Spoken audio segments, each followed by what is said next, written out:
Madam Speaker. Madam Speaker, I don't have a motion to move.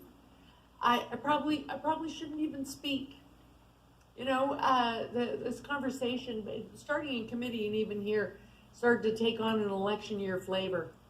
And probably I could sit down and not say anything. It's been very difficult in Don Valley North to have two of these emergency shelter hotels in use.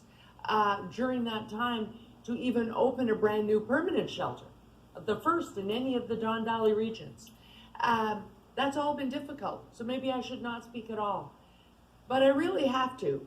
When I hear one of my colleagues saying, this must end now because the crisis is over,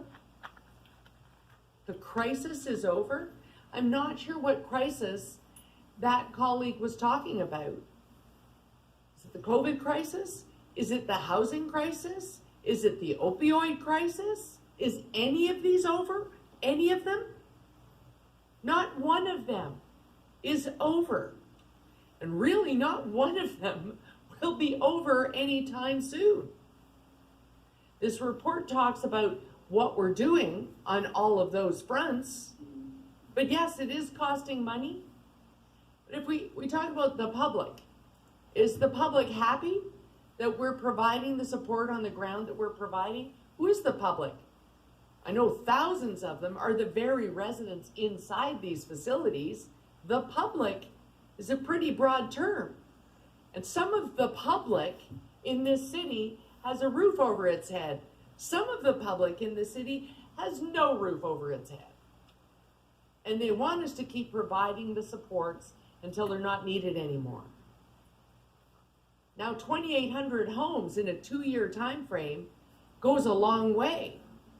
But we know that even as we get those homes off the ground and even cover the other sectors, go by making sure that more don't fall into those cracks, because it's not just the deeply affordable, but it really does make a difference to be providing those affordable market rent or 80% of market rent, so that fewer and fewer families fall into those cracks or are somehow able to make it with moderate employment. All of those things go to solving any one of these crises, but none of them is over yet. And one of them, I didn't mention it, the refugee crisis is really just starting. We're going to hear about it tomorrow morning. We're all going to put on ribbons and listen very carefully while one of the mayors of a municipality in Ukraine tells us about the coming crisis and the need for our help. And no individual member of the public can solve any of these crises. They wring their hands at home. They were horrified watching the news last night, or what they saw in footage, but they know they can't do anything individually. They hope that there's some better angel out there that can do it collectively. And that's us. That's us. We're on the ground. We're going to know exactly the color, the measure, and every detail about the crisis. And so it's our job to then go to those more arm's length orders of government that may not know the very color and the flavor, may not know the people living in the middle of the crisis by name, but we do. They came and they introduced themselves to us in committee. They spoke to us, told us exactly who they were and how they got there. Chair Thompson asked a brave question, one I felt too entitled to ask. But very sensitively, Councillor Thompson asked, how did you come to be homeless? And I think only a municipal government member would be able to be in the kind of room where you get to hear that right up front. So that if you don't know someone personally, you sure did after we finished deliberating in that room. And so we can't look away. We can't pretend that any of these crises are over, or that we can solve it tomorrow, or that we can make some flowery election speech about how I'm going to close all these hotels right now because that's what you want. We have to be honest. We have to be the most honest, most grounded, most up to the minute, and most immediate order of government, and then set about solving this crisis with the partnership of those other governments. But we're the ones who have to paint the picture. And the public actually came to committee to help us understand and paint that picture. You can't look away from that, and you can't pretend it's going to be over. You just have to get to work and do it. Mr. Tanner's report is a plan that helps us to do that. And I hope it gets adopted today without too much more interference. Thank you. Thank you. Okay, so if we can put the motions on the screen. Oh, sorry. Oh, okay, I didn't see your, Councillor Thompson, I didn't see your name. Okay, Councillor Thompson to speak, and then the mayor would be the last speaker. Councillor Thompson? Thank you very much, Speaker, and appreciate your understanding. My system seems to not be working this afternoon. I have a motion. Just ask the staff to put the motion on the screen, please.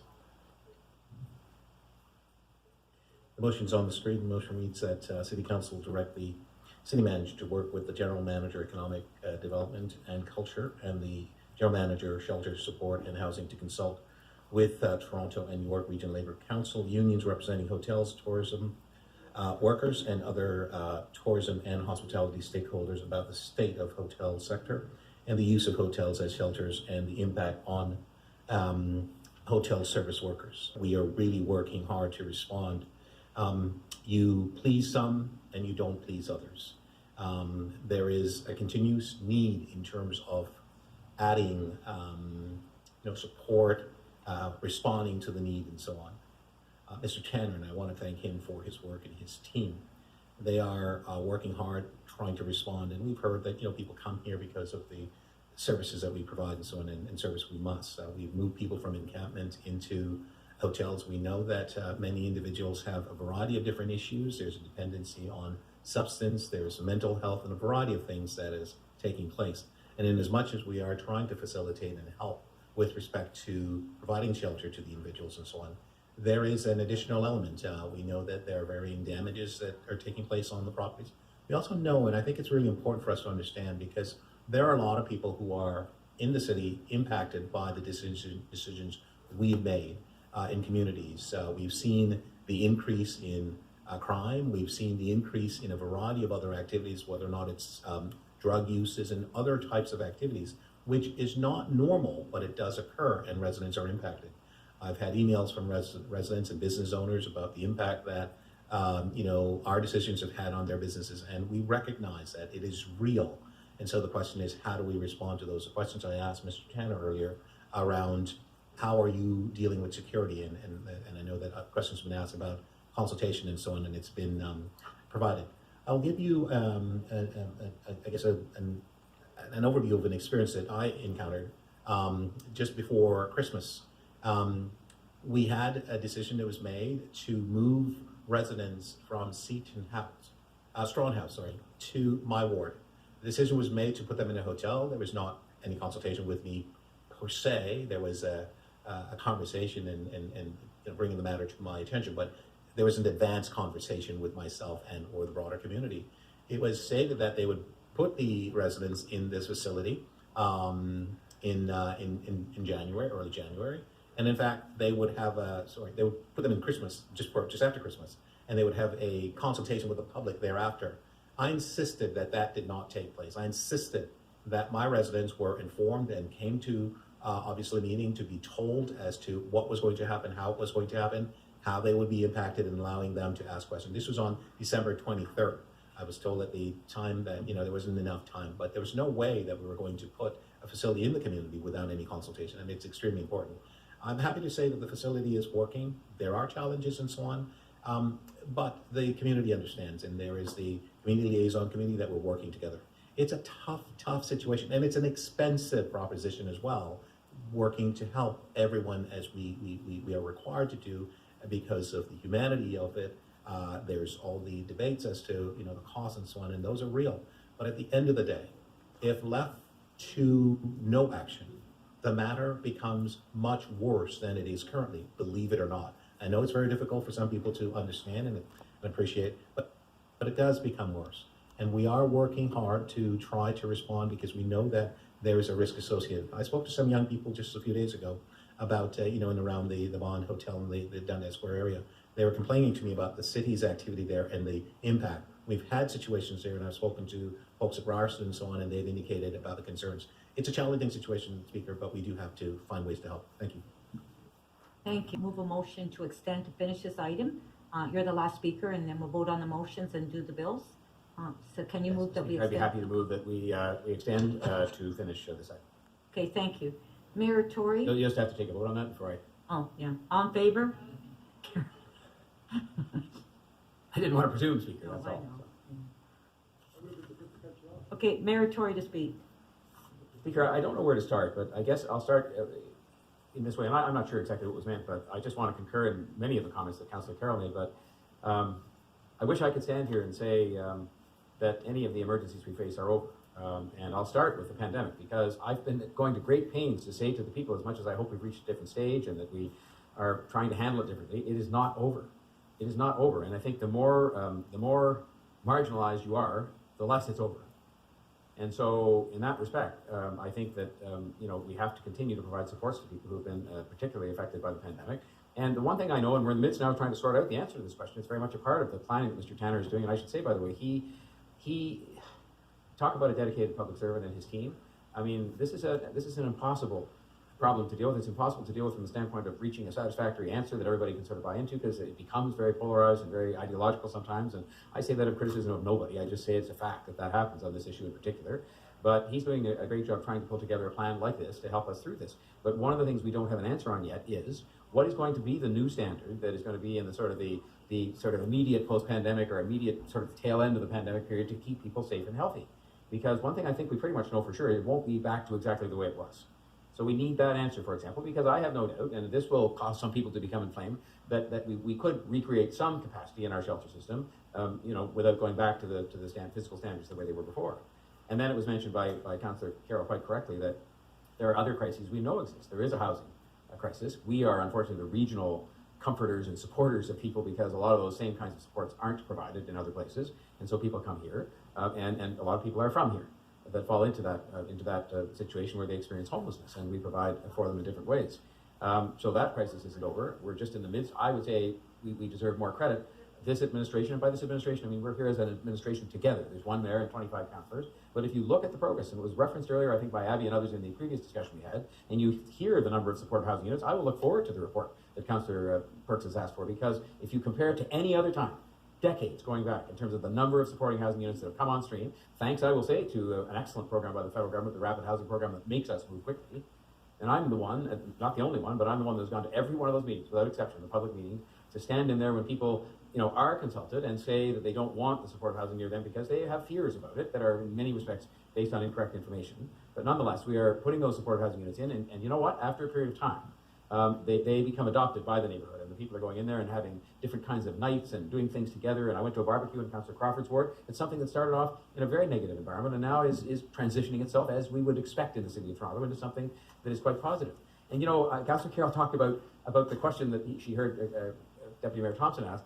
I ask that question I go to visit the shelters often, and I ask every person that I encounter that exact question. Now I ask it sensitively, but directly, and people don't seem to be at all offended at being asked. Here are the answers. Here are the answers, the three that I get most common in this order. 1, well, it started when I began to suffer from depression or some other description of mental illness. 2, well, it started when I developed a problem with alcohol or drugs. Or 3, it started when I lost my job or lost my family in some way. That's who we are looking after. They are fellow Torontonians. And you know what? 7,000 or whatever the number is, around 7,000 is a huge number, but at the same time, out of 3 million people, the notion that you would have a number any smaller than that have had that profound tragedy and experience in their life that makes them so vulnerable and so marginalized and so helpless that we wouldn't have to help them. And the problem is we've been helping them not in the wrong way. We were doing our best, but we figured out, and I think we figured it out more recently, and people might say later than we should have, and that's fine.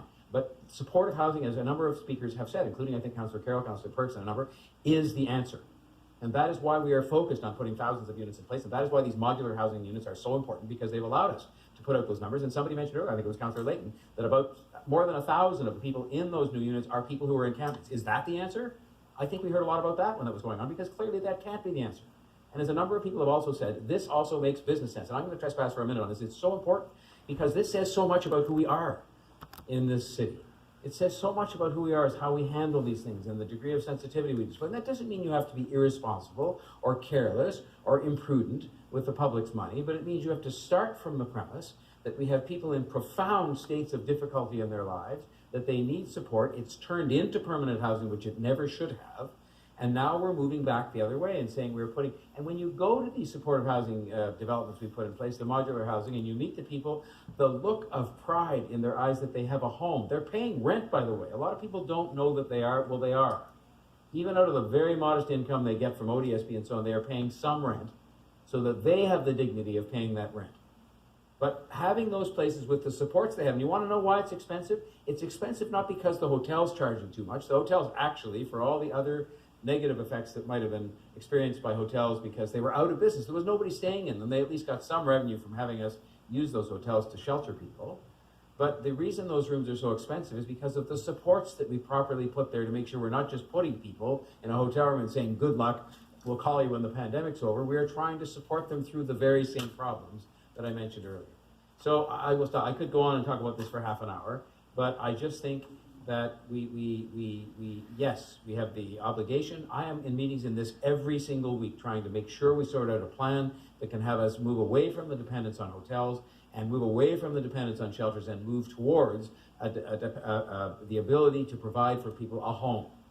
And that's what we're trying to do. And I know there's lots of argument that we're not doing enough, and that's a debate for another day. But we're doing a lot more than we used to do, and there's a strong business case that says that every penny we're investing in that is actually saving money, not spending money, but more importantly than saving money, is providing people with dignity and the kind of support they need to give them a chance to stand back up on their feet. They're not bad people. They're people experiencing homelessness. They're people with problems in their lives.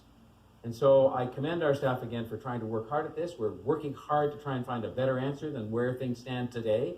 But I think we are making progress. It's slow, and I thank the other governments for their help with it. We need more of that support. And I'm sorry to have gone on so long, Speaker. I apologize.